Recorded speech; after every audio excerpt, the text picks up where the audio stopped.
Hi, and welcome to Open BxRx Tuesday on BronxNet, a weekly program providing you with the latest information, resources, services, and community efforts taking place locally here in the Bronx and virtually. I'm your host, Kibin Alleyne.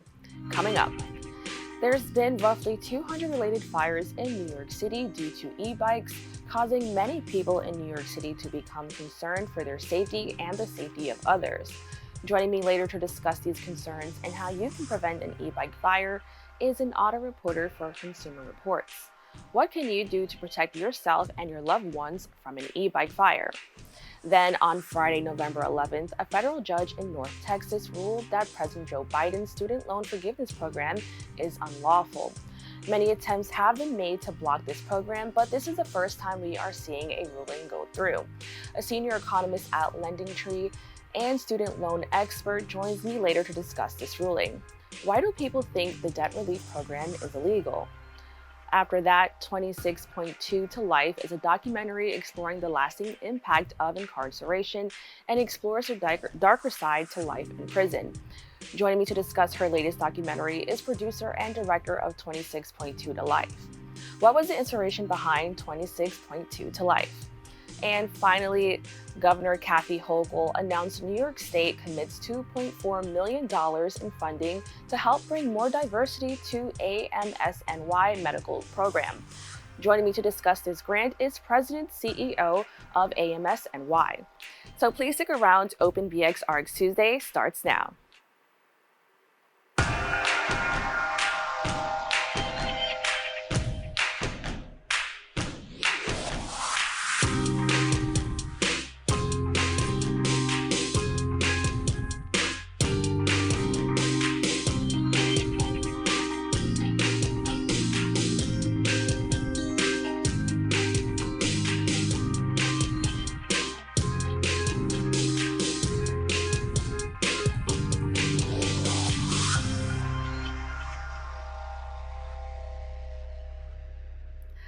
Welcome to Open BxRx Tuesday on BronxNet. I'm your host, Kibin Alleyne, and I'd like to invite you to get social with us at BronxNet TV on Instagram and Twitter, and BronxNet Community Television on Facebook.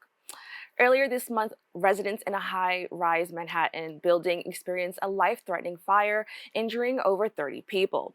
The cause of this fire stemmed from an electronic bike. According to the FDNY, there's been around 200 related fires in New York City this year alone. Joining me to discuss the rising threat of e-bikes is auto reporter for Consumer Reports, Benjamin Preston. Benjamin, thank you so much for joining me. Thanks for having me. Now, as I mentioned, a lot of these fires are stemming from e-bikes, but this isn't the first time. Why is this now becoming a common occurrence?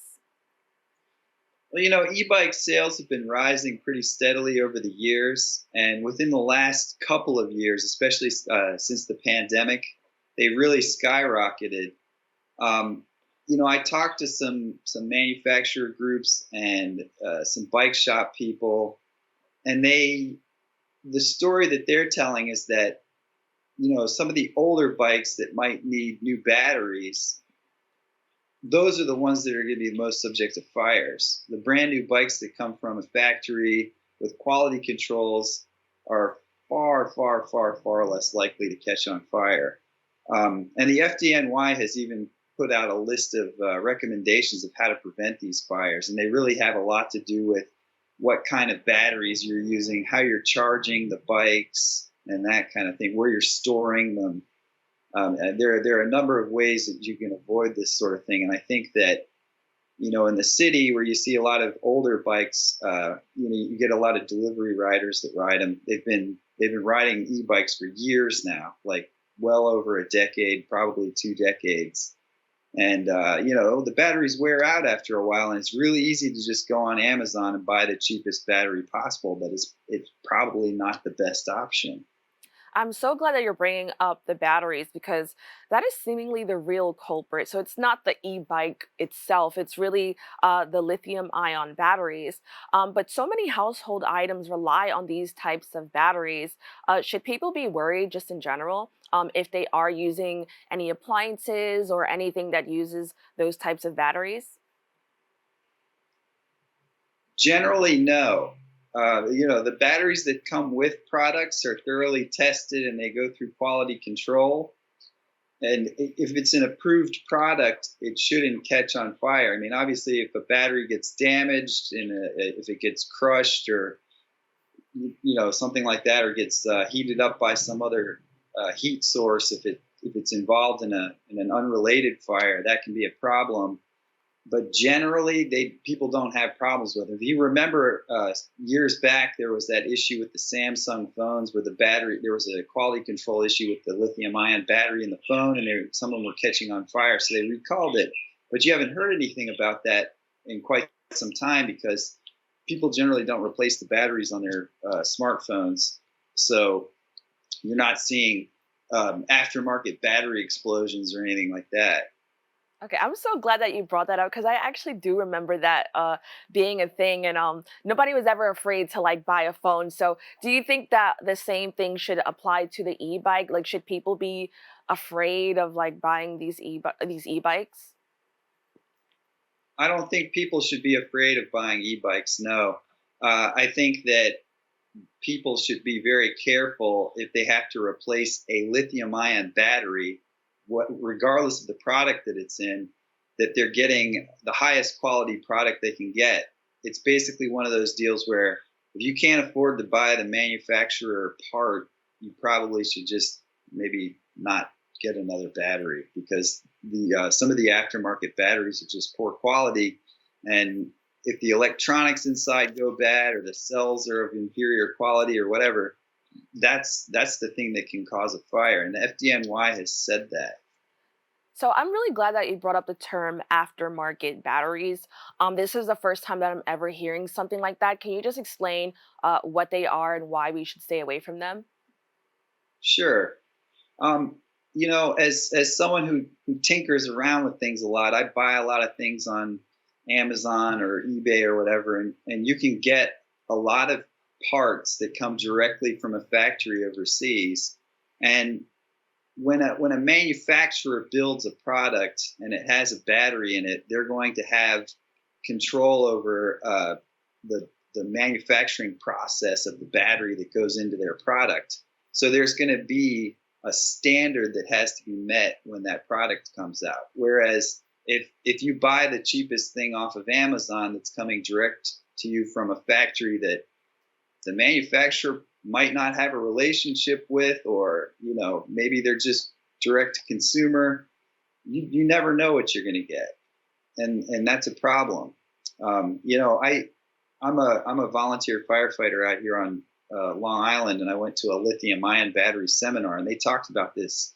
And one of the big things was when you're getting lithium-ion batteries, scale is a big thing, because if you get an aftermarket battery that has some kind of problem that catches on fire, well, you could look online and see a video of a phone catching on fire and blowing out the windshield of a car. Whereas a larger battery in a bicycle, as you've seen, can cause a much larger fire. Now, are there any warnings or alerts to customers about the possibility, of fire or an explosion, like when they do buy these types of products, specifically an e-bike? There generally aren't warnings when you buy an e-bike because typically it's not a problem. The fire department definitely advises that you don't store them in an area that could block ingress and egress of a building. And you see that a lot in New York City where people have their e-bikes parked inside. It's difficult. It's a difficult situation because, you have to charge it somewhere, but keeping it inside is not a great idea because if something happens with the battery while it's charging, it could be a real life-threatening situation for a lot of people. So I'm really interested in the fact that you said like keeping it inside isn't a great idea. Apparently, a lot of landlords and even NYCHA buildings are considering banning e-bikes from being used or just being inside of the apartment. What are your thoughts on that, and what tips should people follow in regard to that? I think that people need to be aware, first of all, of the aftermarket battery replacement issue, which is a big deal. make sure you're getting a quality replacement if you have to replace the battery. Charging the bike inside is not a great idea, because if something happens and it catches on fire, well, you're stuck inside with it. I think a lot of people keep them in entry hallways, which there's a reason why New York City landlords generally don't allow bicycles, strollers, other things to be piled in the front entryway, because if there is a fire of any type, then it makes it more difficult for people to get in and out. And that's certainly true with e-bikes as well. Now, I know you mentioned earlier, a lot of people who use these e-bikes are New Yorkers who are delivering food. This is kind of a part of their livelihood, so it's not just for leisure. Do you think it's the right approach to kind of step away from having them in buildings or, night places banning them? Like, what are your thoughts on that? Well, I think that there are people who study that sort of thing who can speak more authoritatively on it. I think that there's definitely a conflict there between the people who need to charge their bicycle somewhere because they're using it for work, and the need to keep entry halls clear and probably just not have e-bikes inside of an apartment. If you think about the logistics of where you could plug it in, though, that could get pretty tricky, because if you chain it to the wrought iron fence out in front of the stoop, you're gonna drape a cord out the window. I don't know. That's probably not safe either. So there are some challenges that need to be sort of studied by the city and by other municipalities to sort of figure this thing out, because I think that people are finding out that this is a good way to maintain mobility without using a car, and it's a good way to sort of like you could look at it like a last mile kind of thing, because delivery workers can definitely use these to great effect without using so many resources, and it's Right. more cost effective. Now, city officials are considering new laws after the fire department counted nearly 200 related incidents. Can you tell me a little bit more about this? Well, I think that that there have definitely been an increase in fires in the city, but again, there are more bicycles, and because those delivery riders and everything else. I mean, if you're looking at these pictures that the FDMY has shown, you're seeing older models and kind of bikes that look a lot like scooters that have been around for a while. And so, like I said, they're going to have to replace the batteries on these after a while, because over time they lose capacity. And if that person who's working and probably riding a lot to make deliveries every day, for hours every day, they're going to have to replace that battery at some point. It would probably be a good idea for regulators to look at that and say there has to be some kind of regulation kind of centered around where people are getting their batteries, so they're not buying inferior or unsafe products. Now, can you just let everybody know how they can ensure they're using bikes that are safe and certified? Well, the larger manufacturers tend to have a more tested product, so the bigger name companies are going to have something that's probably known to work. Smaller companies have stuff too. I mean, it's really, you just have to do your research online and see what's available and see who has the best reviews on their product. Look for recalls. If there are any kind of safety recalls on products, it'd be better to sort of steer clear of those things. All right, perfect. So, can you just let everybody know how they can stay up to date with you and your organization? Sure. Check us out at cr.org, cr.org, and we have some information on how to prevent e-bike fires, how to find the best e-bikes, and all that sort of thing. All right, Benjamin, thank you so much for joining me. Thank you for having me. We'll be right back with more Open BxRx Tuesday. Dear moms and dads, what you have achieved here today is going to help us and our futures.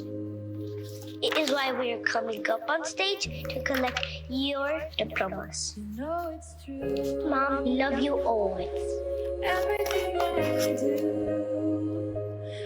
When you graduate, they graduate. Visit finishyourdiploma.org to find free and supportive adult education centers near you. How do you know when you've made the right decision? It's the feeling you get in your gut, the one that tells you what's right or wrong. It's the one that says, sure, I can have a drink, or the feeling that says, okay, I've been drinking, now what? It's the voice inside you that says, I'm buzzed, better leave the car when it's time to go. Plan ahead, catch a sober ride. Buzz driving is drunk driving. Welcome back. After announcing student debt relief for up to $20,000, President Joe Biden is now in the hot seat. The Biden administration is facing several lawsuits aimed towards blocking student debt relief. Joining me to discuss how this will affect the state of student debt relief is senior economist at LendingTree and student loan expert Jacob Channel. Jacob, thank you so much for joining me. Thank you for having me. So, as I mentioned, the last time we spoke, student loan debt relief was up to $20,000. But that was a few months ago that we kind of heard this. Why is this process being slowed down? Well, really, in I think the shortest words possible, it's because of a myriad of legal challenges. So a lot of people, many different organizations or states or individuals have come forward and sued the Biden administration, effectively saying they don't think that the forgiveness that he's proposed is legal. And as a result of a lot of back and forth within the courts, there have been a lot of delays in actually implementing the plan. Now, as you mentioned, there has been a lot of lawsuits, and we know about 6 so far that has been, presented to the Biden administration. Why are they being sued? I think it's just so strange to think that the president would do something that anybody would consider to be illegal. So can you just talk a little bit more about that? Sure. So I think the thing to keep in mind is that, like economists, for example, economists like me, if you ask us, how's the economy doing? 5 different economists will probably give you different answers. In some instances, that's true of the law as well. Sometimes you can ask 5 different lawyers what their opinion is on an executive action or a law, and they might give you 5 different answers as to whether or not it's legal. So the Biden administration maintains that what it is doing is legal because of the HEROES Act, which was passed in 2003. However, there are a variety of people who argue that it is not legal. And so we've kind of got to wait for everything to move through the court system. It could eventually even go up to the Supreme Court, where they will finally decide once and for all whether or not this is legal. But regardless, right now, it really just boils down to a difference in opinions over whether or not this executive action is legal. Now, on Monday, November 14th, a federal appeals court issued a nationwide injunction temporarily barring the Biden administration student loan debt relief program. What does this mean for those who have already applied for student loan debt or loan debt relief? Yeah, so unfortunately, it really, at least in the short term, it means that nothing is probably going to happen insofar as you getting like a relief check or something like that. Because of this injunction, as well as another lawsuit from the 11th from a Texas judge, right now everything is pretty much on hold.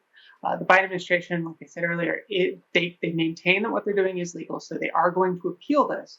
So in the future, it's perhaps possible that we will eventually see the relief. But even if you apply, right now they're not even taking new applications. So as of right now, everything has really just been sort of stopped in its tracks while everything works its way through the court system. So I want to mention that close to 26 million Americans have already applied for student loan forgiveness. But due to the nationwide block that took place on November 14th, does this mean those who have already applied will have to start, payments in January?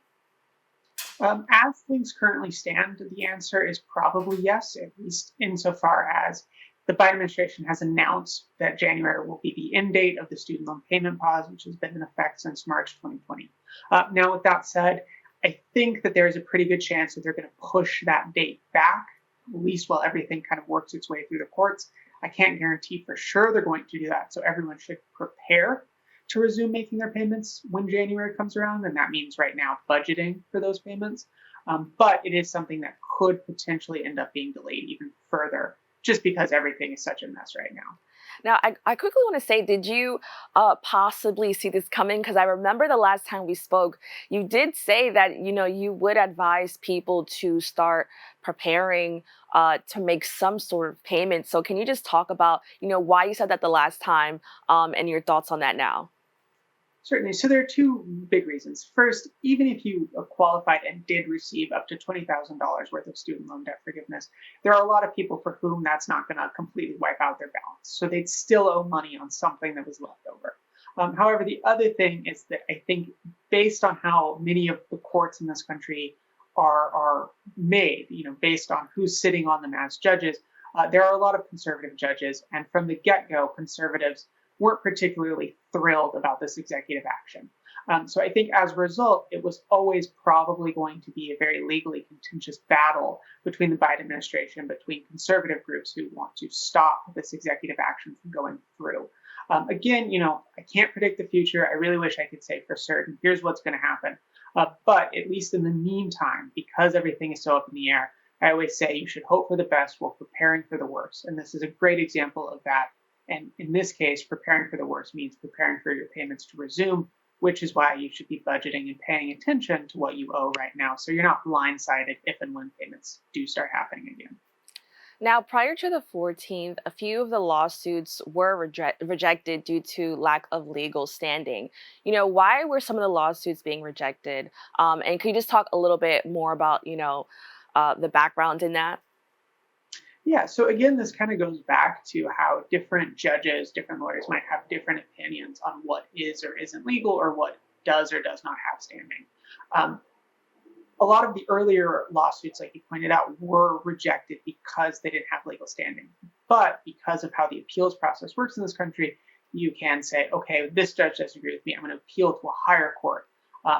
Recently, the Eighth Circuit Court of Appeals, when they issued their injunction, they also sort of hinted or said that they believe that there actually is standing in this case.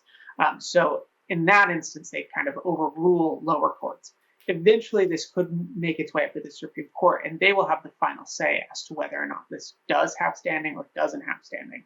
But again, like I said, this is one of those issues where there's just going to be different opinions, and that's sort of why we're not seeing a uniform response with regard to the question of standing.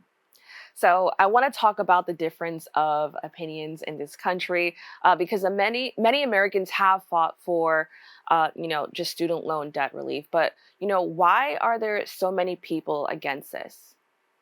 So there are a variety of reasons. For example, some people may be upset that they don't qualify for student loan debt forgiveness. Some people may be upset that they've already paid off their loans and they feel it's unfair that other people won't have to do the same thing. From a more legal perspective, some states may be suing, arguing that a lack of student loan debt interest will harm their revenue streams. Certain corporations may also be suing, saying if we can't offer people help with their student loan debt, or the ability to qualify for other types of relief through our organization or something like that, then it could also affect their ability to hire people. So there are a wide variety of complaints about this forgiveness. Whether or not you think those complaints are valid is certainly a different question and something that people are going to have very different opinions on. But again, it's ultimately going to come down to probably, potentially what the Supreme Court has to say, what they think is valid and what they don't think is valid. Because if it does make its way up to the Supreme Court, they'll ultimately be the final word on this, regardless of what they have to say. I also want to bring up the different parties because Republicans and Democrats are at odds when it comes to this, with both parties having opposing views on how this will affect the economy. Can you go into further detail about this?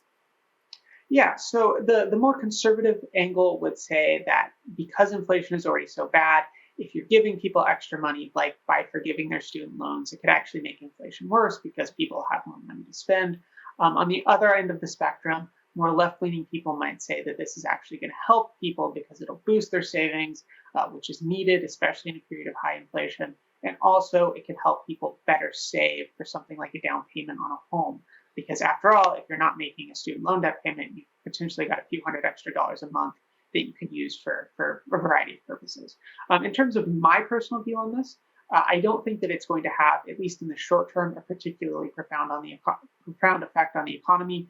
The reason for that is because payments have been paused since March 2020. Most people have not been making their student loan debt payments. So any extra money that they have has probably already been put in their bank accounts, has probably already been circulated in the economy. Once repayments resume, we might actually see a tiny little bit of a deflationary effect, just because a lot of people are still going to make payments, and so there will be less money in the economy. In the longer term, I would probably err more on the side of this could potentially really help people, especially as it'll give them access to more cash they can use not only for basic necessities, but also to save up for things like I mentioned earlier, like a down payment or to pay off other higher interest debt. So I would say my opinion is this is probably more beneficial than not, but like I mentioned earlier, different economists might have slightly different viewpoints. So I just want to clarify, you said that you think that it's not going to have like a huge effect. Is that necessarily like a good thing or a bad thing, or is it kind of in the middle? I'd say it's probably kind of in the middle. So I should clarify again that it's probably not going to have a huge effect in the short term, just because the extra money that people won't be spending, they already haven't been spending because the payment has been on pause. So I think that if anything else, it's probably not going to contribute to higher inflation, which is a good thing.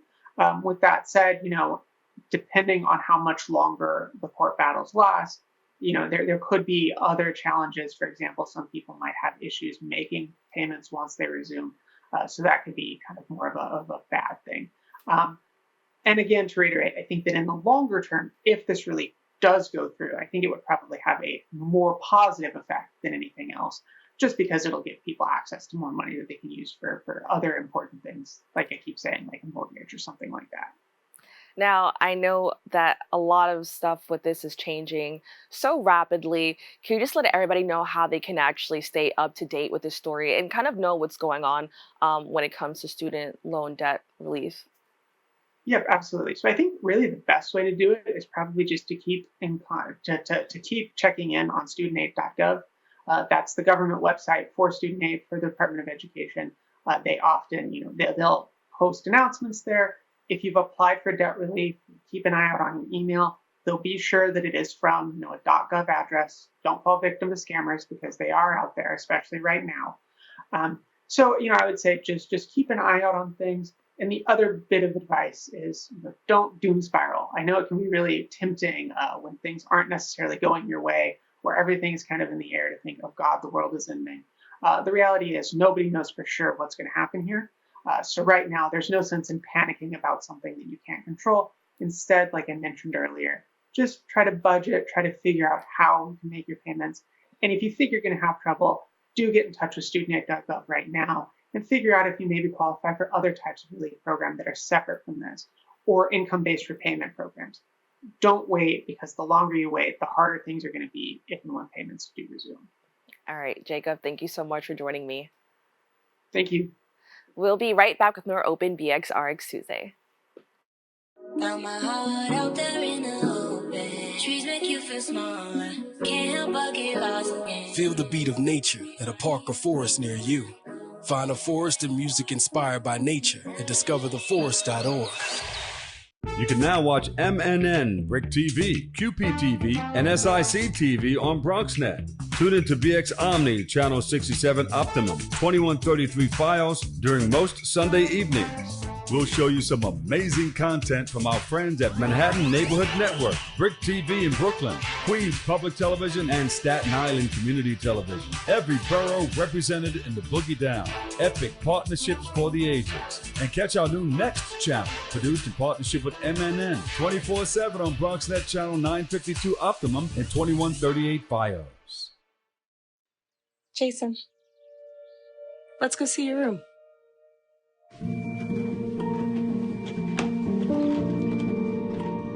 What do you think? We kept it a little spare, so you can decorate it how you like.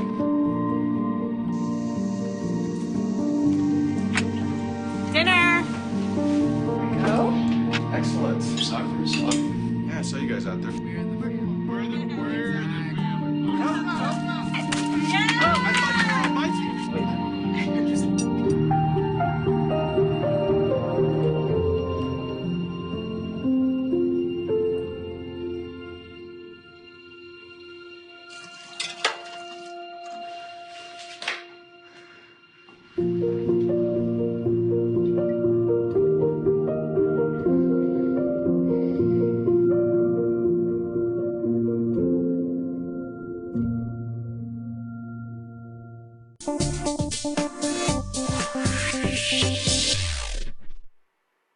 Welcome back. After her friend was sentenced to life in prison, Christine Yu began exploring the lasting impact of incarceration. Through volunteer work and her latest documentary, 26.2 to Life, Yu aims to understand how people with life sentences find ways to continue living. Let's take a look.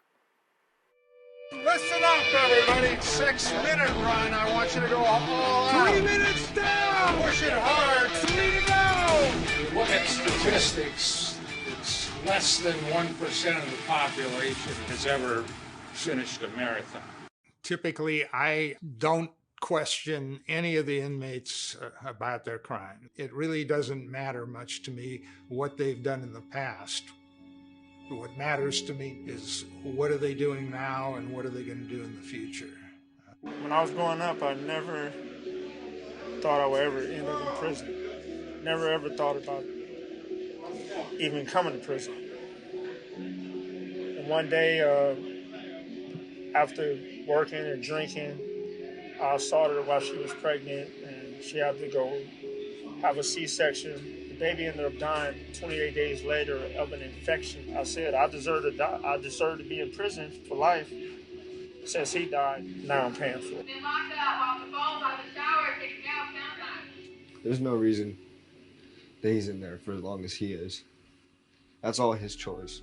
I can understand the laws are the laws, but I have the right to be mad at my dad. No one's gonna take that from me. I know he feels sorry, but tell me then. Because I share my feelings. Why can't a grown man share his? To his son.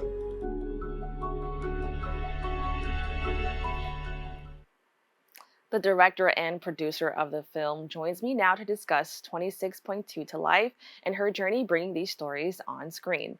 Christine, thank you so much for joining me. Oh, thank you so much for having me. It's a delight to be here. Now, before we talk about the film in general, I want to learn just a little bit more about you. Can you tell us about your background as a director, producer, and writer? Typically, I have originally a narrative background. I did one independent film before called Wedding Palace, which is actually the complete opposite of 26.2 to Life in many ways. Is actually a Korean American romantic comedy. And then actually really since working on this film, I have switched over really to explore nonfiction and have been working on a number of TV series, both for History Channel, for National Geographic, Oxygen, et cetera, PBS, et cetera. Now, I really want to talk just about your background volunteering, at a prison, which eventually led to this project. Can you just tell us a little bit more about that experience? Actually, my background with volunteering grew out of the production of this project. Okay. I had originally read about the 1,000 Mile Club in a magazine article, and because of my relationship with my friend who is locked up, that is really what, as you mentioned earlier, what drove my interest. And then after principal photography was finished, I continued to go into the prison to run with the 1,000 Mile Club. I spent a lot of time there, not filming during production and after production. And one of my main participants, his name is Rasan New York Thomas. He's originally from here. One day we were running around the yard, and we both are slow runners. So we would always run at the same pace. And one day we were on the upper yard and he said, my dream is to become a filmmaker. Would you be my mentor? I was looking for ways to continue to be involved with the prison, and so then became an official volunteer at the prison's media lab, where I collaborate with incarcerated filmmakers. Wow, that's amazing. Now, can you just talk a little bit about just the overall inspiration behind 26.2 to Life? When I first read the GQ magazine article, I'm not a marathon runner, but I do run on a daily basis, more in the 3 to 5 mile type of range. I have never completed a marathon, but, knowing what running has just done for me personally, I could immediately see what the benefits, how people in prison could benefit from the act of running. That really combined with the experience of my friend who was falsely accused and wrongfully convicted, those two things actually really led me to want to explore the Thousand Mile Club. How do people, knowing if they're going to be spending the rest of their life locked up, um, how do they deal with their daily lives? I think we think of when people go to prison as almost like death. We tend to talk about people in the past tense is one thing that I noticed during this experience. So, indeed people do go on living, and I was really interested to explore that question. I really like that you kind of mentioned that because it just made me think about running is probably like one of the healthiest things that you can do to help preserve your life and to be healthy, and so to kind of bring that in, like you mentioned, to a space where people think of like life sentences as death is almost symbolic. Did you see it that way as well?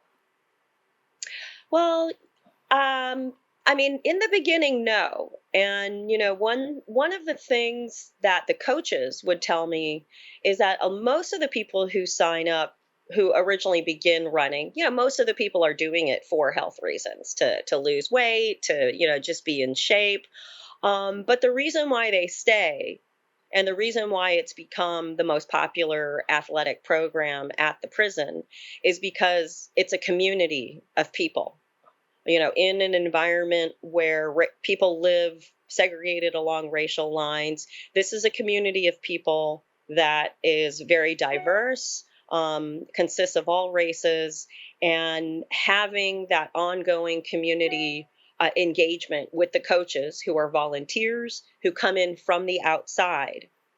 That has created a community that also has continuity for people who, for example, when they get released from prison, they develop relationships with the coaches, and these relationships definitely continue and actually help with the reentry process as well. And it's really a beautiful thing. The coaches, you automatically assume that people who are in prison would benefit from these relationships with free people. But what was also equally moving to me was the fact that the coaches have also been equally transformed by this process. And I can just speak on my own behalf as well. Just even having the honor and the privilege to make this film, it's been a transformative process for me as well.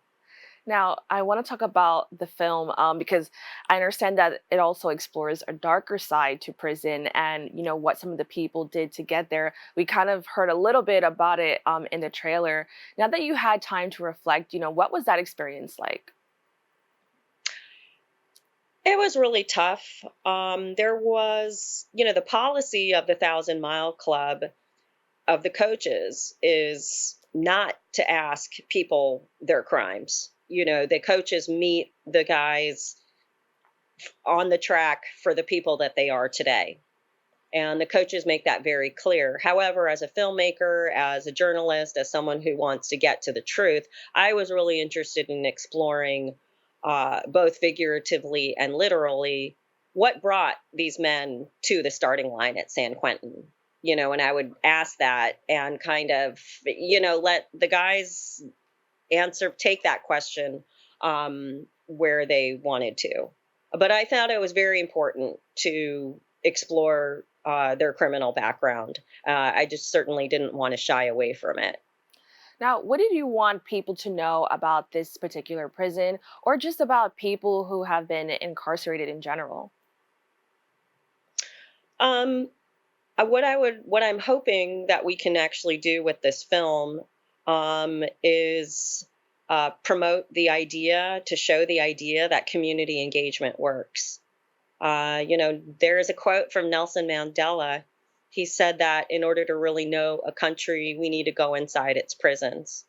And, one of the things that struck me, one of the very first times that I went inside, and you think about, okay, what are the factors that create success for people?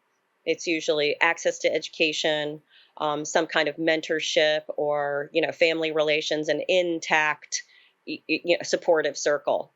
many of these men experienced a complete opposite. They didn't have education, didn't continue their education, didn't really have a supportive family structure. And many of them also had addiction problems.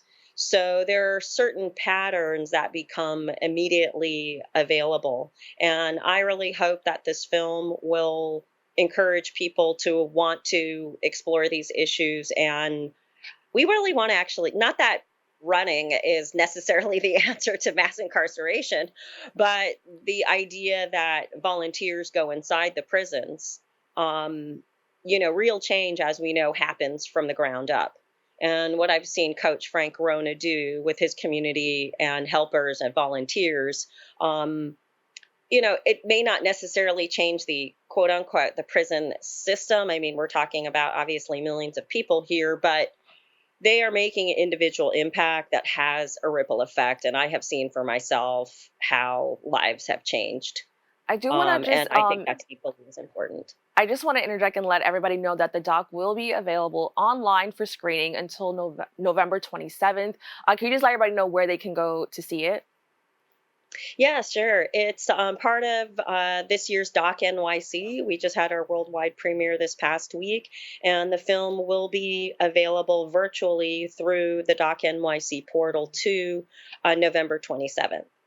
And then how can people just stay up to date with you? We have a website, sanquentinmarathon.com. We are on social media on Facebook. It's 26.2 to life. And we're on Instagram, SQ Marathon. So my team, we answer everything, any kind of outreach we look at and we answer. So we encourage people to reach out to us. All right, Christine, thank you so much. One, for sharing this story and then joining us to talk about it. Thank you so much for the opportunity. I appreciate it so much. We'll be right back with more Open BxRx Tuesday.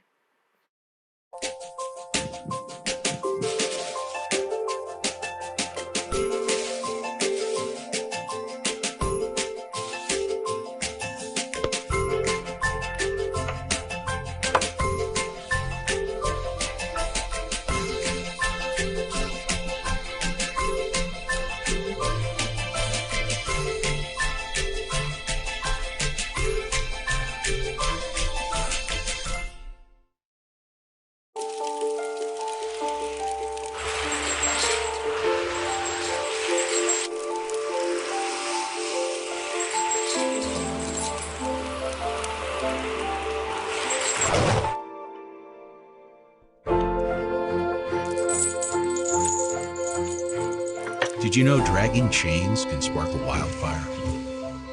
Only you can prevent wildfires.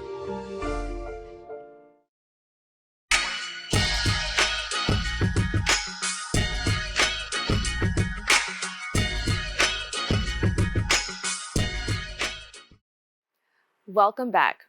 Governor Kathy Hochul announced New York State commits $2.4 million in funding to help bring more traditionally underrepresented students to the physician workforce. Managed by the Associated Medical School of New York, President, CEO of the organization, Jo Wiederhorn, joins me to discuss this effort. Jo, thank you so much for joining me. Well, thank you for having me. I really appreciate it. Now, this is really exciting and amazing news. Can you first just tell us a little bit more about the Associated Medical School of New York? Sure. Well, we represent New York State's 17 medical schools. Just as a point of information, New York has more medical schools than any other state in the country, and we train more medical students than any other state in the country. The other really important thing that relates to this is that approximately 20% of the students within all four levels of medical school are underrepresented in medicine students, and this is higher than the national average, quite a bit higher than the national average, and it is really due a lot to the programs that have been supported by the government, by the state. So we're very pleased that we're able to increase them even more. Now, as I mentioned, you're going to be seeing $2.4 million in funding towards Yeah. supporting, Black and Latino physicians, as well as many other physicians of color. Can you just talk a little bit more about the importance of this effort? Sure, sure. There have been many, many studies that have been done that show that there are better health outcomes when the race ethnicity of the physician is in concordance with the race and ethnicity of the patient. And that's because patients are much more willing to speak to physicians who are similar to themselves. They're much more willing to follow treatment options. And so the more underrepresented physicians that we can get, the more underrepresented physicians who match the population of the state, the better the health outcomes are going to be for the state. And this is really important in this day and age. Now, this funding will support diversity programs for Black, Hispanic, Pacific Islander, or Native American students. Can you just talk a little bit more in depth about these programs? Sure. Right now, with the additional funding, we will be able to reach over 800 students within New York State. We do this through a series of programs that start when students are in high school and continue right on to the time when they can get into medical school, to help them get into medical school. So our largest programs are 5 post-baccalaureate programs. These programs take students who have applied to medical school and are interested in going into medical school, but haven't quite made the MCAT scores, the test to get into medical school, haven't quite made the MCAT scores, or they don't have the GPAs, or maybe they don't have some of the soft skills that are needed for medicine. And the medical school will send them to one of our post-bac programs. And if the student successfully completes the program, they don't have to apply to medical school again. They are automatically accepted into the medical school.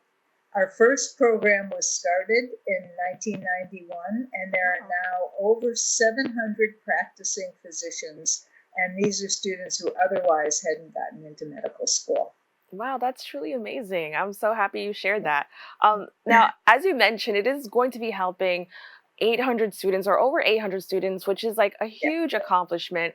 Can you just talk a little bit more about how this will directly impact those students? And I understand that this funding is also going to kind of help with scholarships. So can you talk a little bit more about that?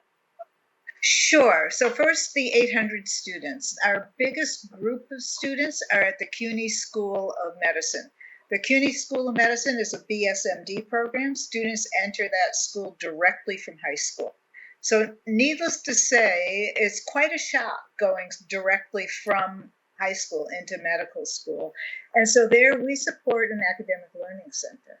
And that way, students at all levels of medical school can come and get tutoring, peer-to-peer counseling. They can get an idea of how they study, what the best way to study is, to help them, because it's not only getting into medical school, it's also being able to succeed while you're in medical school. So that's the vast number of our programs.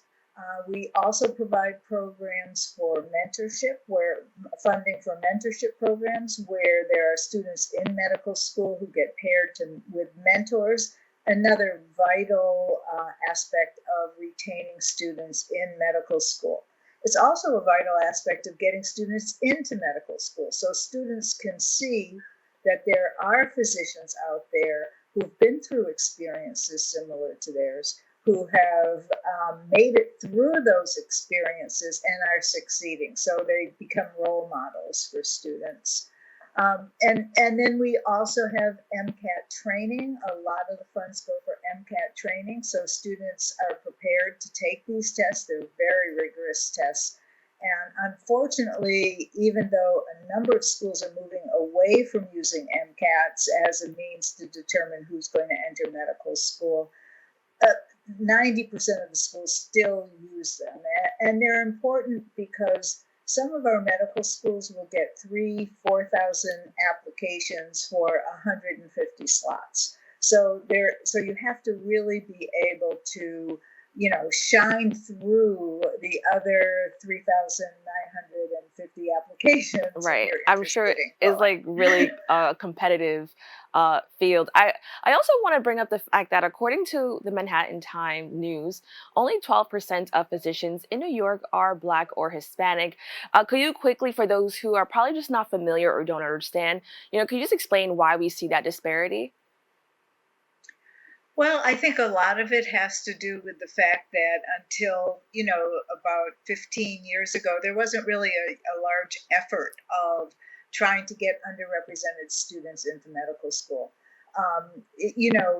Everybody understood it was important, but over the last 15 or 20 years now, schools have been making much more of an effort. They're doing much more outreach. They're providing supports while the students are in medical school. So, practicing physicians, a majority of them finished longer ago than 15 years ago, which is part of the reason for the disparities. Now, communities of color in New York have faced disparities in their access to health care and continue to endure poorer health outcomes. Could the lack of physicians of color contribute to this? And even if it's not the biggest thing, does it contribute at all?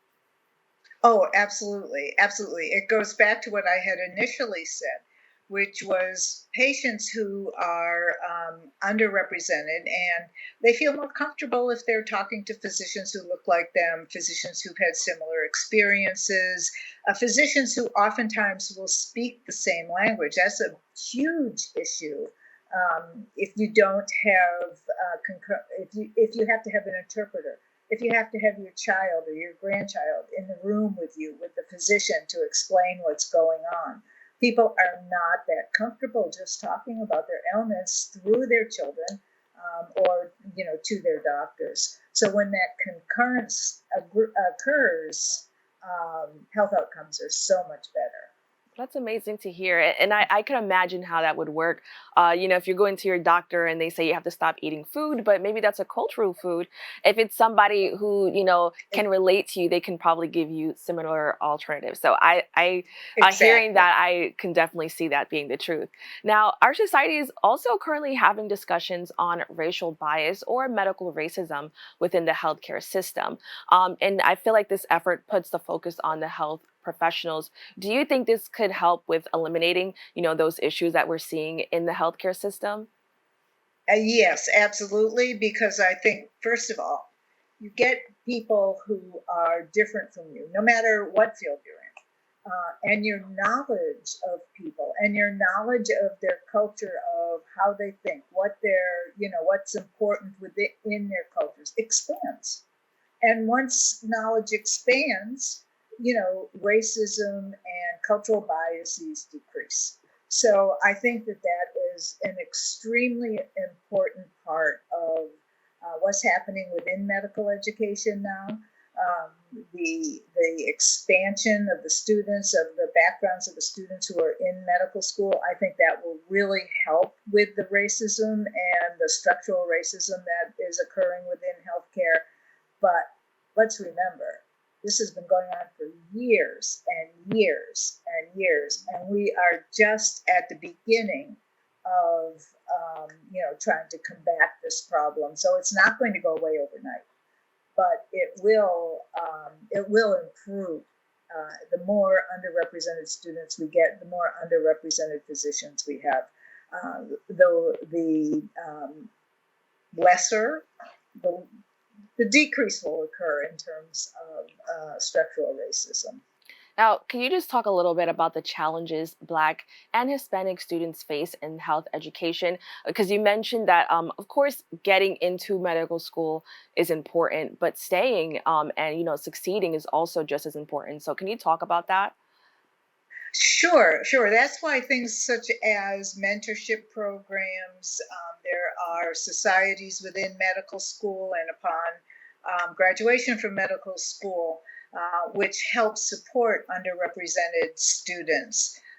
And these things are really, they provide a sense of I can make this, I can do this, and they also provide a network of people so that as they go through medical school, as they go through their residency programs, they have people to call on. They have people who can be supportive of them. And this is what it really takes once you're in medical school. Medical schools provide a lot of tutoring and a lot of support for all their students because once you're in medical school, they don't want you to fail. I mean, clearly they want you to get through. But there is a difference in terms of having that same kind of support from people who are similar to you or from the same background as you, and you can relate to on a different level than somebody who has totally different experiences. Can you talk about the graduate and undergraduate programs at AMSNY? Well, we don't have graduate programs or undergraduate programs. What we do is we provide funds to the medical schools and let the medical schools run the actual programs. But what we do is we support programs throughout the educational continuum. So we have programs at colleges that are programs that will help, for instance, the MCAT prep programs or mentoring programs. We've actually been supporting some programs at Staten Island University Hospital or at Mount Sinai Hospital, where students get to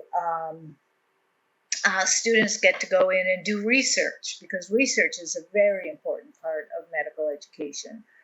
So we're supporting them throughout. We don't necessarily have programs ourselves. But I can tell you about one program that we're starting, which I'm very excited about, if you've got another minute. The program, we call it MAP to Success. It is medical application preparation to success, MAP to Success. And in this program, it's a new program, but in this program, what happens is we connect undergraduate colleges that have strong athletic programs to medical schools that have one of our post-baccalaureate programs. And because there is a dearth of Black men in medical school, we're targeting Black men athletes when they're juniors and seniors in undergraduate school. I'm so sorry to interrupt. We are at the end of our show. I know I'm so sorry, but we definitely will put the link below so people can learn more about these programs and about your organization. But I want to say, thank you so much for joining us. Oh, it was my pleasure. It was my pleasure. And thank you for having me. Thanks. Very much. That's all for our show today. Thank you for tuning in. From our BronxNet family to yours, we are wishing you all a very happy Thanksgiving. I'm Kibin Alleyne, wishing you and yours safety and wellness now and always. See you next time.